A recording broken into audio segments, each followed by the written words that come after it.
Здравейте всички! Това е третата част от поредицата за разрешително за късонарезно оръжие за самоохрана. Как да получа разрешително. В това видео ще обърна внимание на получаването на разрешение за закупуването или на отказа за получаване на разрешение.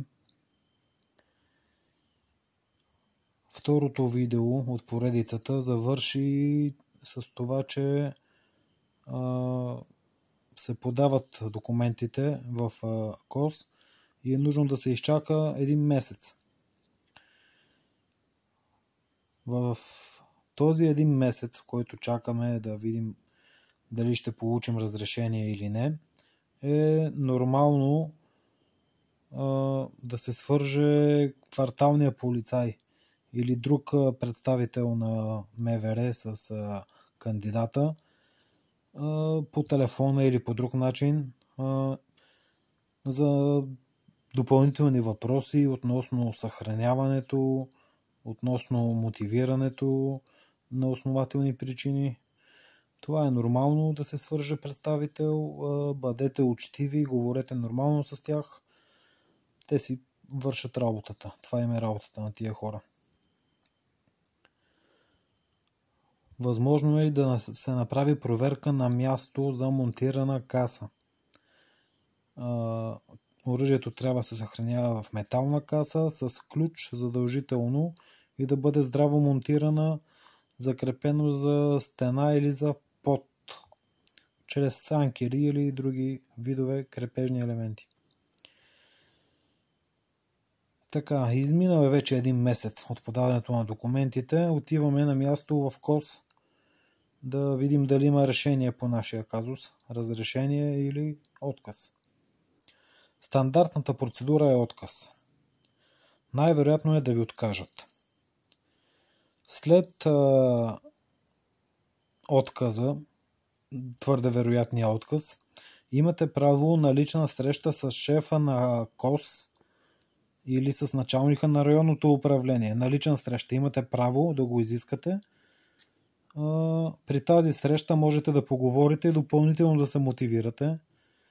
Отново ще кажа, говорете нормално с хората.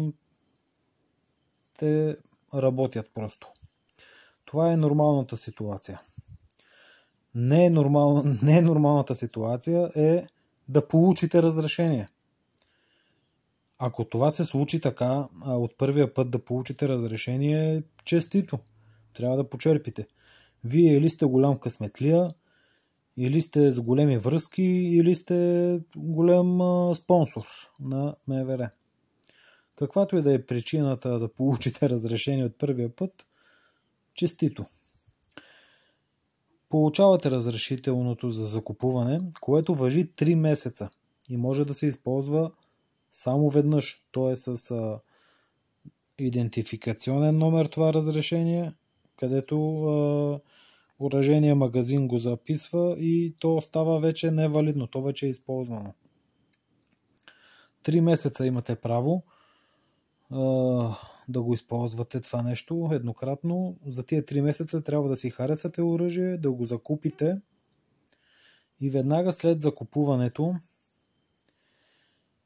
трябва да занесете купеното оръжие отново в служба КОС, заедно с 5 броя боеприпаси за него. За да се направи прострелка, така се казва, това означава, че 5 патрона ще бъдат изстреляни на стрелбище от полицай. По този начин се проверява изправността на оръжието и също така изстреляните боеприпаси, проектилите от тях и гилзите се събират и се съхраняват в така наречена гилзотека с цел балистичен анализ. Оръжието ще ви бъде върнато в срок до 1 месец, след като го представите за прострелка, заедно с разрешително за носене и съхранение. Значи, веднъж има разрешително за закупуване, после има друг вид разрешително за носене и съхранение. Разрешителното за носене и съхранение е със срок 5 години. И трябва винаги да го носите със себе си, когато носите и оръжието. Така както носим със себе си шофьорската книжка, когато шофираме автомобил.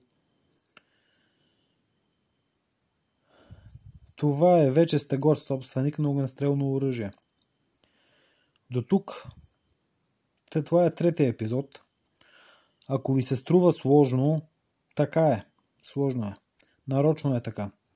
Целта е да се откажете. Голямата цел е населението да не е в състояние да оказва въоръжена съпротива. Това е политика на общо европейско ниво, но това е тема на друго видео. Относно оръжието, отново ще го сравня с автомобилите. Има всякакви видове и калибри, за всякакви хора, за всеки вкус. Изпробвайте различни оръжия с различни калибри и сами ще си намерите вашето. Това, което на вас ви пасва най-добре. Тренирайте с него, забавлявайте се, радвайте се на живота, бъдете във форма и вие и оръжието. И дано никога да не се налага да се използва срещу човек. Това беше за мен. Благодаря ви. Бъдете здрави!